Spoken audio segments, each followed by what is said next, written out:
తాకట్లో ఉన్న బంగారాన్ని విడిపించి ఆ రోజున మార్కెట్ ధర కట్టి మిగిలిన డబ్బును మీకు అందిస్తుంది కొమ్మూరి గోల్డ్.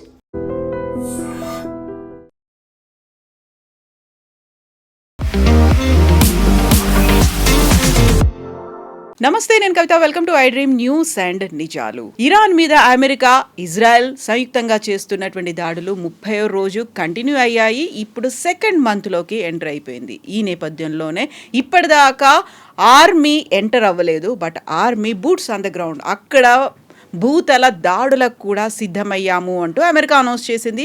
వీఆర్ వెయిటింగ్, మేము ఎప్పటి నుంచి ఎదురు చూస్తున్నాం, మీరు రండి, ఇక్కడ ఉన్నటువంటి సముద్రంలో షార్క్లకి ఆహారంగా మారండి అనేటువంటి ఒక మాటని ఇరాన్ కూడా చెప్తోంది. నెక్స్ట్ ఏం జరగబోతోంది? ఇప్పుడైతే మధ్యవర్తిత్వం వహిస్తున్నాయి పాకిస్తాన్, టర్కీ, ఈజిప్ట్. ఆ తర్వాత సేమ్ టైం యుద్ధానికి కూడా సిద్ధమవుతున్నాయి రెండు దేశాలు. నెక్స్ట్ మనతో పాటుగా ఉన్నారు సీనియర్ జర్నలిస్ట్ సురేష్ కొచ్చాతిల్ గారు. సార్ నమస్తే. సో 30 days కంప్లీట్ అయిపోయాయి, ఇప్పుడు మళ్ళీ సెకండ్ మంత్లోకి ఎంటర్ అయ్యింది. ఎలా ఉంటుంది పరిస్థితి అసలు? అదే ఎవరికి అర్థం కావట్లేదు. ట్రంప్ ఏమో అన్నారు, ముందు మీకు గుర్తుంటుంది, యుద్ధం అయిపోయింది అన్నారు. తర్వాత అన్నారు లేదు, యుద్ధం ఇంకా కొనసాగుతుంది అన్నారు. మాకెవరు అక్కర్లేదు, మేమే గెలిచేసామన్నారు. తర్వాత అన్నారు కాదు, నేటో అలయన్స్ ఎక్కడ ఉన్నారు, ఎందుకు రావట్లేదు అన్నారు. ఆయన కాంట్రడిక్షన్ చేస్తున్నారు. దీన్ని కొంతమంది అమెరికన్ సైకాలజిస్ట్ ఏమంటున్నారంటే ఆయన ఒక టాక్టికల్ పొజిషనింగ్ తీసుకుంటున్నారు. ఒకరోజు ఒక చెప్తే నెక్స్ట్ ఇంకో రోజు ఇంకోటి చెప్తే ఎనిమీ కన్ఫ్యూజ్ అయిపోతారు. అంటే ఇరాన్ కన్ఫ్యూజ్ అయిపోతున్నారు, ఈయన ఏం ప్లాన్ చేస్తున్నాడు. పాకిస్తాన్లో కూర్చొని మాట్లాడుతున్నా అంటారు, అందరు ఉన్నారు కానీ ఇరాన్ లేరు, ఎవరితో మాట్లాడతారు? మళ్ళీ ఇరాన్ దగ్గర వెళ్ళి మాట్లాడడానికి ఎవరికి దమ్ము లేదు ఇప్పుడు. బేసిక్లీ ఈవెన్ పాకిస్తాన్ భయపడుతున్నారు.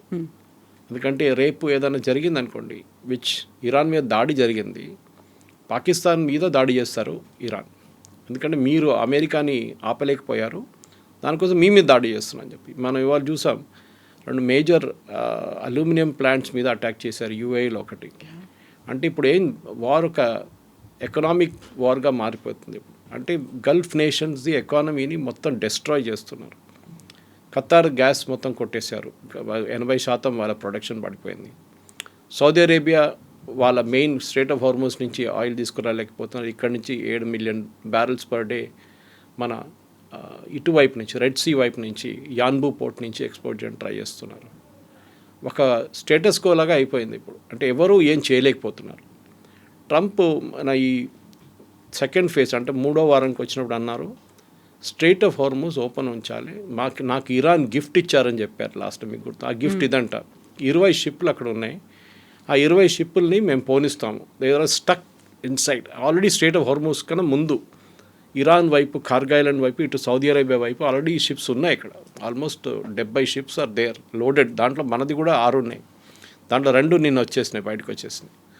ఇంకా 4 అక్కడ మెయిన్ అంటే ఫ్యూయల్, అది కాకుండా కంటైనర్ కార్గో కూడా ఉంది మనది, ఫర్టిలైజర్ లాంటి ప్రోడక్ట్స్ తీసుకురావడం, అది కూడా అక్కడ షిప్స్ రెడీగా ఉన్నాయన్నమాట. సో ట్రంప్కి ఇప్పుడు ఏంటంటే యుద్ధం కావాలని ఉంది. ఎందుకంటే ఇరాన్ని ఆయన చాలా ట్రై చేశారు. ఆనెస్ట్లీ చాలామంది ట్రై చేశారు, కానీ ఇరాన్ ఒప్పుకుంటలేరు. Iran Trump card mainly strait of Hormuz. వాళ్ళు దాని మీద కంట్రోల్ ఎప్పుడు దాకా ఉంటుందో మిగతా వాళ్ళు ఏం చేయలేకపోతున్నారు. ఇవాళ పొద్దున కూడా స్ట్రెయిట్ ఆఫ్ హార్మోస్ మనం పక్కన పెడితే ఇజ్రాయెల్లో ఒక మేజర్ ఫ్యాక్టరీ మీద దాడి జరిగింది ఇవాళ పొద్దున.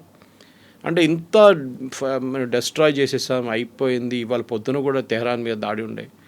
చేసినప్పుడు కూడా ఇరాన్ ఫైరింగ్ ఎట్లా చేస్తున్నారు, ఎక్కడి నుంచి చేస్తున్నారు, ఎవరికి అర్థం కావట్లేదు. ఇప్పుడు బూట్స్ ఆన్ ద గ్రౌండ్ అన్నారు మీరు, దట్స్ టిపికల్ అమెరికన్ టర్మినాలజీ. కానీ అమెరికన్ కాంగ్రెస్లో దీనికి చాలా పెద్ద వ్యతిరేకత ఉంది. Course party lines wide divide ఉన్నారు. రిపబ్లికన్స్ ఏమో చేయాలంటున్నారు, డెమోక్రాట్స్ ఏమో చేయకూడదు అంటున్నారు. అండ్ రోడ్ల మీదకి ప్రజలు వస్తున్నారు, ఆందోళనలు అవుతున్నారు. నో కింగ్స్ అని చెప్పి ఒక ప్రొటెస్ట్ నడుస్తుంది. అంటే మన దగ్గర మొనార్కీ లేదు, రాజు లేడు, Trump is behaving like a king.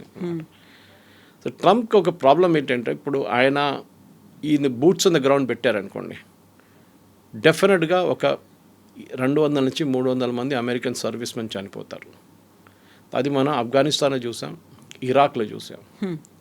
అది డెఫినెట్గా జరుగుతుంది. అది రిస్క్ అది. ఎందుకంటే మీరు బూట్స్ ఆన్ ద గ్రౌండ్ ఉన్నాగానే మీ పక్క నుంచి ఒక సూసైడ్ బాంబర్ వెళ్ళిపోతాడు, మీ పక్క నుంచి ఒక ఐఈడీ ఎక్స్ప్లోజన్ జరగవచ్చు, ఏదైనా జరగవచ్చు నడుచుకుంటూ వెళ్తున్నప్పుడు కూడా.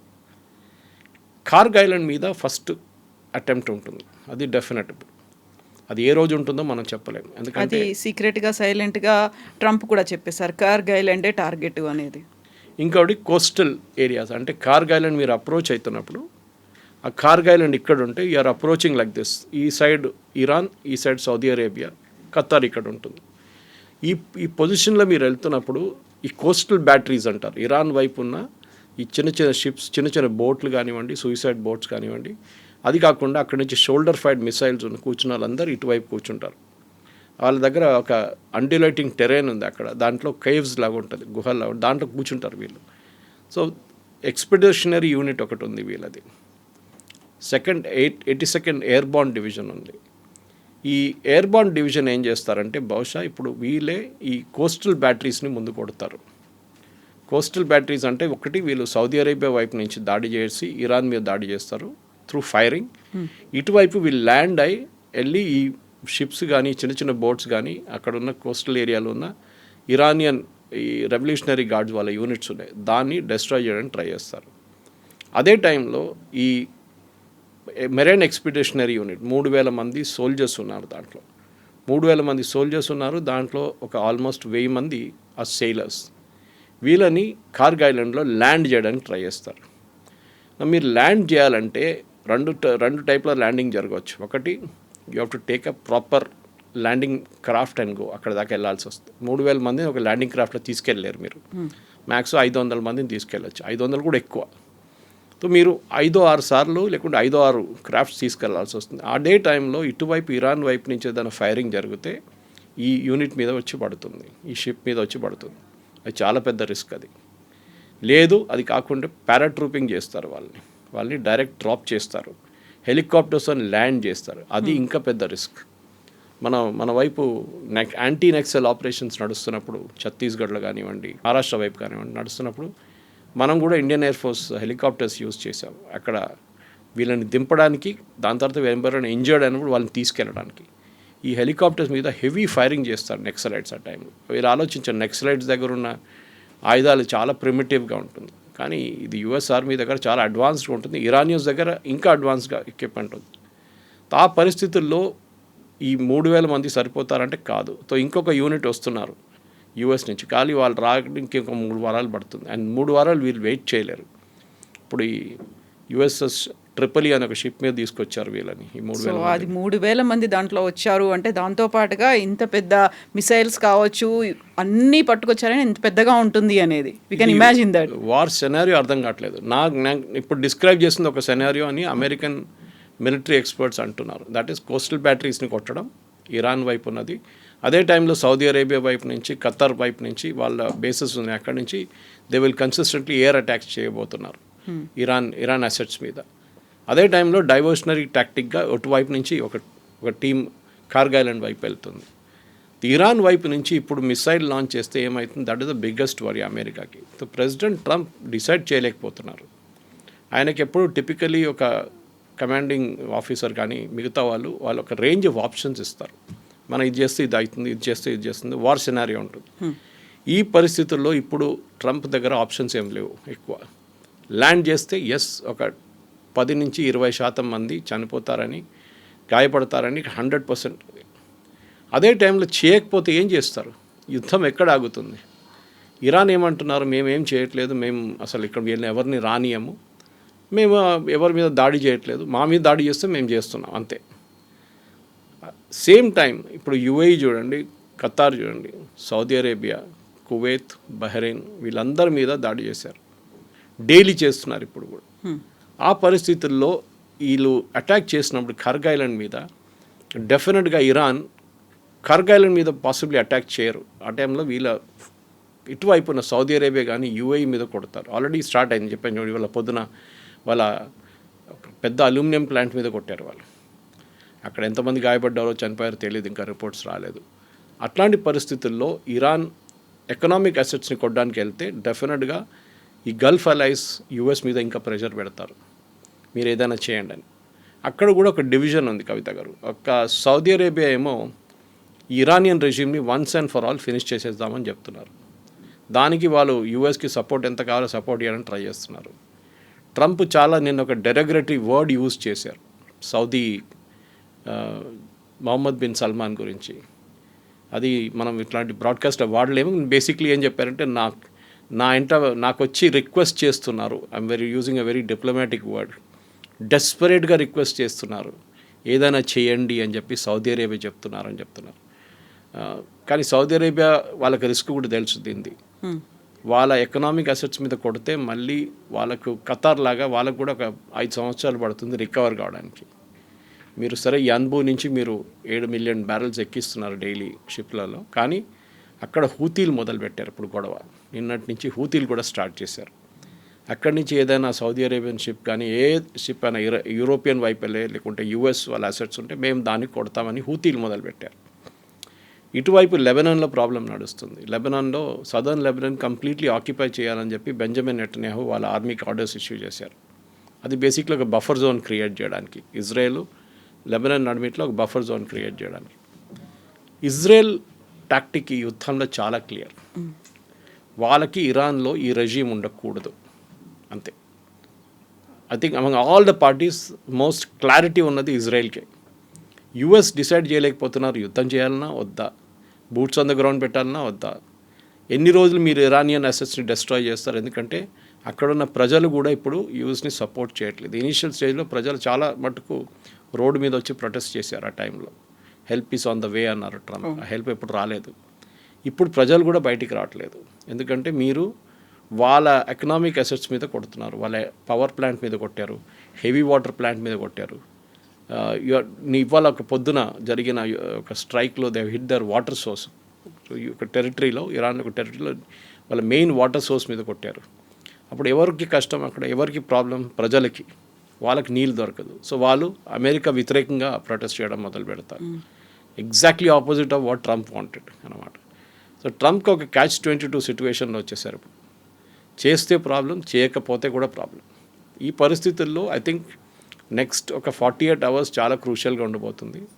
యుద్ధం ఇట్లా పొడిగించుకుంటే ఎక్కువ రోజులు తీసుకెళ్ళలేరు అని అమెరికా కూడా చాలా క్లియర్గా తెలిసిపోయింది. ఇప్పుడు 5 days కాదు 10 days మేము ఎక్స్టెండ్ చేస్తున్నాం ఆ బ్రేక్ని అన్న తర్వాత మళ్ళీ ఇప్పుడు సరికొత్తగా ప్రతిపాదనలు ఇరాన్ వైపు నుంచే వచ్చాయి. 5 ప్రతిపాదనలు పెట్టారు ఈ సీజ్ ఫైర్ కోసమో లేకుంటే ఎండ్ కార్డ్ ఇవ్వడానికి అనే దాంట్లో. ఇందులో మళ్ళీ పాకిస్తాన్ ఉంది, టర్కీ ఉంది, ఈజిప్ట్ కూడా మధ్యవర్తిత్వం వహిస్తున్నాయి, ఇంక్లూడింగ్ సౌదీతో అనే మాట. ఎక్కడి దాకా వెళ్తుంది అనుకున్నప్పుడు ఇవన్నీ అవుతున్నాయి, డిస్కషన్స్, మీడియేషన్స్ ఇవన్నీ అవుతున్నప్పుడే మళ్ళీ బూట్స్ ఆన్ ది గ్రౌండ్ పంపిస్తున్నారు అంటే డౌట్ఫుల్గా ఉంది. ఎందుకంత డ్యూయల్ నేచర్ ఉంది, డ్యూయల్ స్టాండర్డ్స్ ఎందుకున్నాయి ట్రంప్ దగ్గర అనేది. కరెక్ట్, అదే ప్రాబ్లం. నేను చెప్పాను చూడండి, ట్రంప్ బోత్ వేస్ ఆయన ఇంగ్లీష్లో అంటారు between rock and hard place. ఆయనకు అర్థం కావట్లేదు ఏం చేయాలని. ఇప్పుడు ఆయన బూట్స్ ఆన్ ది గ్రౌండ్ పెడితే చాలామంది చనిపోతారు. అమెరికాలో అది చాలా sensitive issue. At the same time ఆయన చేయకపోతే ఇరాన్ అంటారు మేమే యుద్ధం కలిసాం చూడండి, అమెరికా భయపడ్డారు మా మీద. అదే టైంలో Arab allies, Saudi Arabia, Qatar, Dubai అంటే యుఏఈ, వీళ్ళందరి మీద దాడి చేస్తున్న ఇరాన్ ఇప్పుడు కూడా వాడు ఆగట్లేదు. ఇజ్రాయెల్ మీద దాడి కొనసాగుతుంది. ఇంకా ఈ పరిస్థితుల్లో ఏం చేస్తారు? If you are in Trump's place, first of all మీరు ఏం చేస్తారు? యుద్ధానికే రారు. కానీ యుద్ధాల్లో వచ్చేసారు, మీరు దిగేశారు. ఇప్పుడు ఏం చేయలేము. ఇజ్రాయెల్తో పాటు మీరు వచ్చారు, ఆ ఆపర్చునిటీ దొరికింది, ఖమేనీ మొత్తం వాళ్ళని కొట్టేశారు. కానీ ఇరాన్ ఆగట్లేదు. మీరు ఇంత చేసినా కానీ 8,500 బాంబులు వేసిన తర్వాత కూడా ఇరాన్ ఇంకా చదవట్లేదు. వాళ్ళు చాలా కూల్గా ఉన్నారు. వాళ్ళు రియాక్ట్ అవుతున్నారు. ఎట్లా రియాక్ట్ అయ్యారు అట్లనే రియాక్ట్ అవుతున్నారు వాళ్ళు. ఈ పరిస్థితుల్లో ఒక కమాండర్ ఇన్ చీఫ్కి ఆప్షన్స్ చాలా తక్కువ. ఒకటి, వాళ్ళ యుఎస్ కాంగ్రెస్ వైపు నుంచి కూడా ప్రెజర్ రావడం మొదలుపెట్టింది. ఎందుకంటే technically boots on the ground పెట్టాలంటే యుఎస్ కాంగ్రెస్ అప్రూవల్ కావాలి, అంటే వాళ్ళ పార్లమెంట్ వైపు నుంచి అప్రూవల్. అది తీసుకోలేదు ట్రంప్.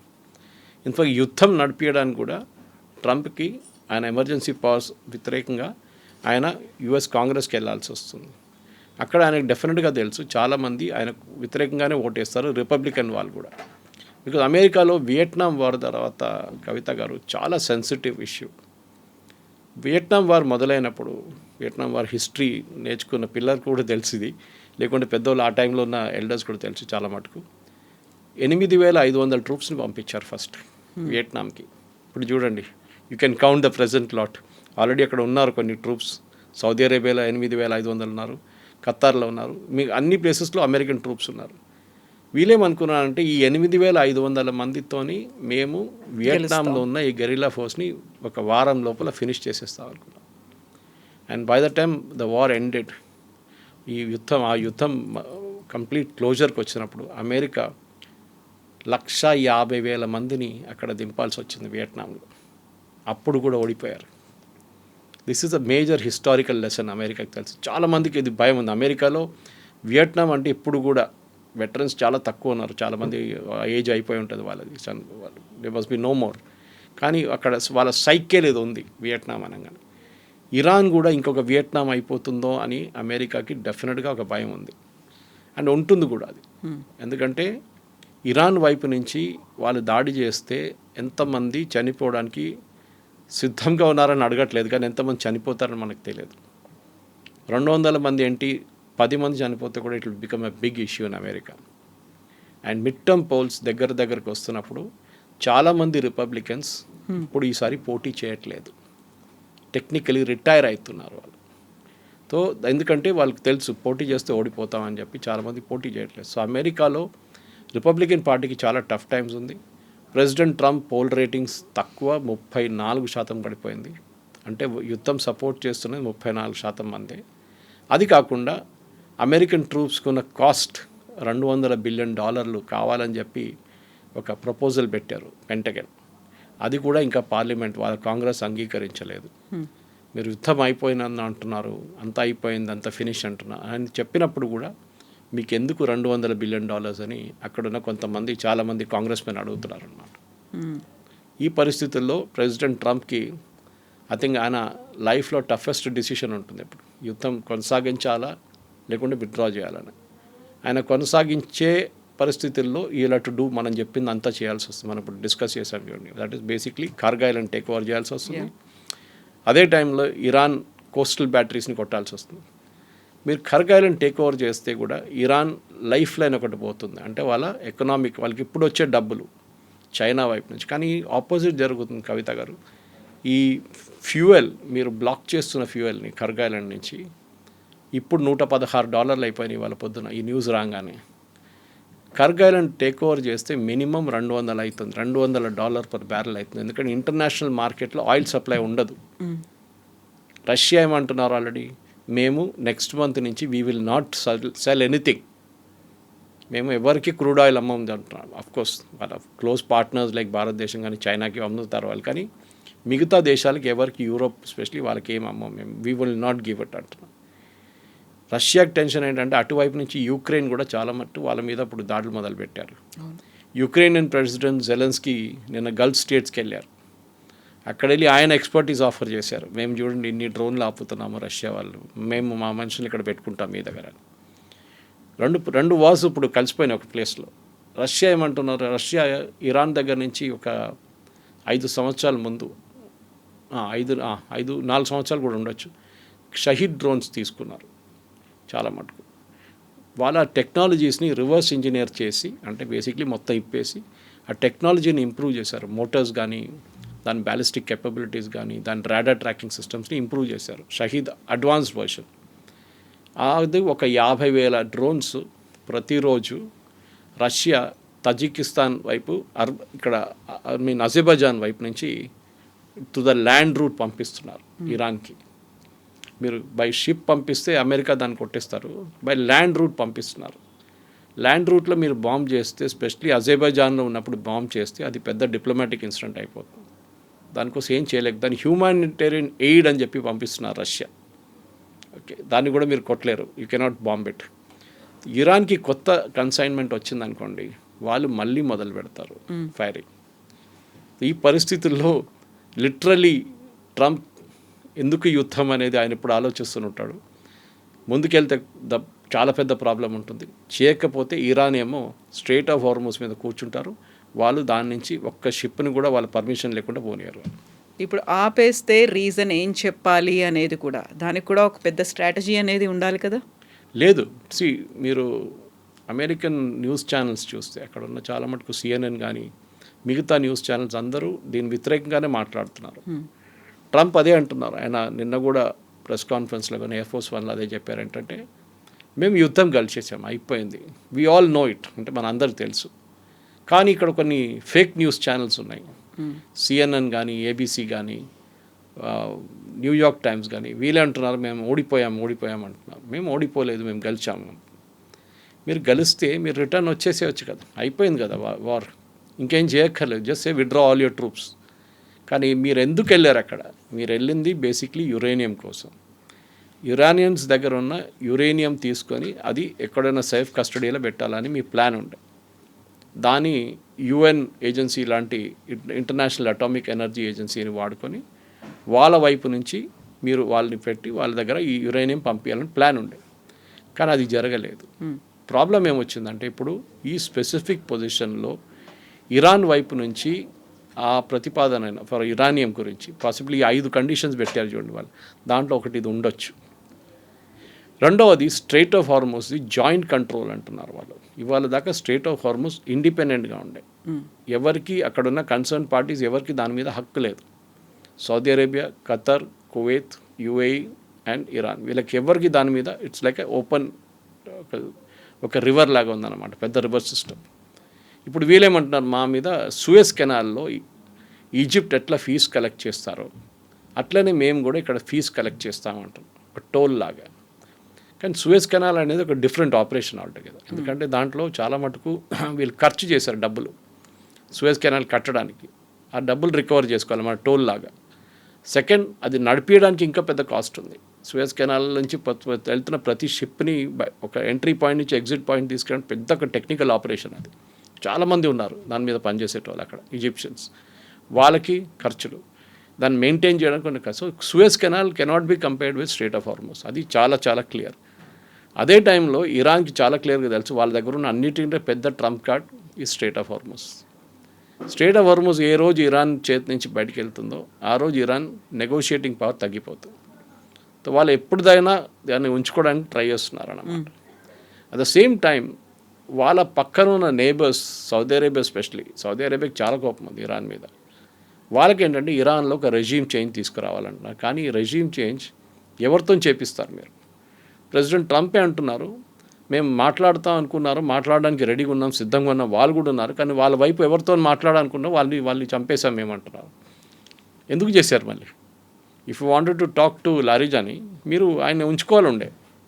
ఈ would have been the crucial factor negotiation కోసం. మీరు ఆయన్ని ఎయిర్ అటాక్లు చంపేశారు. ఇప్పుడు ఎవరున్నారు మాట్లాడడానికి? ఇరానియన్ స్పీకర్ పార్లమెంట్లో ఉన్నారు. ఆయన అంటున్నారు no we will not negotiate. Iranian president మాట్లాడలేదు. వాళ్ళ వైపు నుంచి ముస్తఫా అయితే ఆయన ఉన్నాడో లేదో తెలియదు, ఇవాళ ఒక స్టేట్మెంట్ ఇష్యూ చేసిండు. ఆయన రిటర్న్ స్టేట్మెంట్ వచ్చింది, ఆడియో కానీ వీడియో కానీ లేదు. ఆయన ఉన్నాడా లేదా అనేటువంటి డౌట్లు వినిపిస్తున్నాయి. ఇట్లాంటి పరిస్థితుల్లో ఆపోజిట్ టేబుల్ ఎవరు ఉంటారు? అదే నేను స్టార్టింగ్లో మీకు చెప్పాను చూడండి, పాకిస్తాన్లో పీస్ టాక్స్ అంటున్నారు. కానీ the most crucial element Iran ఎక్కడున్నారు? ఎవరు వస్తారు అక్కడికి? ఎవరు రారు కూడా. Everybody will come to Pakistan. సరే ఇరానియన్ అక్కడికి వెళ్ళి పాకిస్తాన్ వాళ్ళు వెళ్ళి మెసేజ్ కన్వే చేసి కూడా ఇరాన్ పట్టించుకోవట్లేదు. వాళ్ళ కండిషన్ చాలా క్లియర్. అమెరికాని ప్రొవోక్ చేస్తున్నారు వాళ్ళు, మీరు మీ ట్రూప్స్ని పెట్టండి గ్రౌండ్లో. అది ఎన్ని రోజులు వీళ్ళు ఒక చెస్ గేమ్ లాగా ఆడుతున్నారు. ఇది ఎన్ని రోజుల దాకా మీరు చేస్తారో మేము చూస్తాం. కానీ మీరు the day you bring boots the ground, ఆ రోజు మీ మీద వీ విల్ ఏం చెప్పారు, we will have fire like hell on you అన్నారు. అది ఏం జరుగుతుందో మనకు తెలియదు, కానీ ఇరాన్ దగ్గర ఎంత కెపాసిటీ ఉందో మనకు తెలియదు. కానీ ఓవరాల్గా కవిత గారు, the problem now is international లెవెల్లో ప్రతి దేశం మీద ఇంపాక్ట్ పడింది, ఎస్పెషలీ ఆయిల్ ప్రైసెస్. ఈ యుద్ధం ఇంకా ముందు కొనసాగితే ఆయిల్ ప్రైసెస్ నేను చెప్పిన దాని ప్రకారం 140, 150 అండ్ కర్గ్ ఐలాండ్ టేక్ ఓవర్ చేస్తే డెఫినెట్గా 200కి వెళ్తుంది. It's unsustainable. సస్టైన్ చేయలేరు మీరు ఆ రేట్. ఈవెన్ యూఎస్ కూడా సస్టైన్ చేయలేరు. ఆయనకి డొమెస్టిక్ కంపల్షన్ చాలా ఉన్నాయి. యూఎస్లో ఒకటి వాళ్ళ గ్యాస్ స్టేషన్ ప్రైసెస్ $5 పోయినాయి డీజిల్ ఇప్పుడు పర్ గ్యాలన్, అంటే 3.5 లీటర్స్. పెట్రోల్ కూడా అంతే, సేమ్ గ్యాస్ అంటారు, that also has gone to $4. ఇంకోటి ఫర్టిలైజర్, ఎరువులు చాలా మటుకు 40% యూఎస్కి కావాల్సిన ఫర్టిలైజర్ గల్ఫ్ నుంచి వస్తుంది, ఇదే స్ట్రెయిట్ ఆఫ్ హార్మోస్ నుంచి వస్తుంది. అది రావట్లేదు ఇప్పుడు. అది ఆగిపోతే అక్కడ యూఎస్లో ప్రెసిడెంట్ ట్రంప్కి అన్నిటికంటే పెద్ద ఓటింగ్ కాన్స్టిట్యూన్స్ అక్కడ ఉన్న ఫార్మర్స్. వాళ్ళు ఆల్రెడీ దీని గురించి మాట్లాడుతున్నారు. వాళ్ళు బ్యాంక్రప్ట్ అయిపోతాం మేము, ఇంకా రాకపోతే మా సోయింగ్ సీజన్ మేము పోస్ట్పోన్ చేయాల్సి వస్తుంది. కొన్ని దేశాలు అయితే ఈ సోయింగ్ సీజన్ వద్దని క్యాన్సిల్ చేసుకున్నారు. మన దగ్గర రబీ కానీ ఖరీఫ్ కానీ ఉంటుంది, అట్లానే వాళ్ళకు కూడా ఉంటుంది. ఒక సీజన్ వాళ్ళు క్యాన్సిల్ చేసేస్తున్నారు. మా ప్రొడక్షన్ మీద కూడా ఇంపాక్ట్ పడుతుంది. అదే టైంలో మన దేశంలో చూడండి, ఇవాళ కూడా ఇఫ్కో వాళ్ళ నుంచి స్టేట్మెంట్ వచ్చింది, మినిస్ట్రీ ఆఫ్ ఫర్టిలైజర్ నుంచి మనకి కావాల్సినంత ఫర్టిలైజర్ మన దగ్గర ఉంది, ప్రాబ్లం లేదు. 2 క్రాప్స్ కాదు 3 క్రాప్స్కి ఉన్న ఫర్టిలైజర్ మన దగ్గర ఉంది, మిగతాది కావాలంటే మనం తెచ్చుకుంటాం. ఇన్ఫ్యాక్ట్ మనం ఎంత దూరం వెళ్తున్నామంటే దాన్ని కూడా చూడండి, 4000 కిలోమీటర్ దూరంలో ఉన్న అర్జెంటీనా నుంచి మనం ఆయిల్ అండ్ గ్యాస్ తెప్పించుకుంటున్నాం, స్పెషల్ గ్యాస్ తెప్పించుకుంటున్నాం.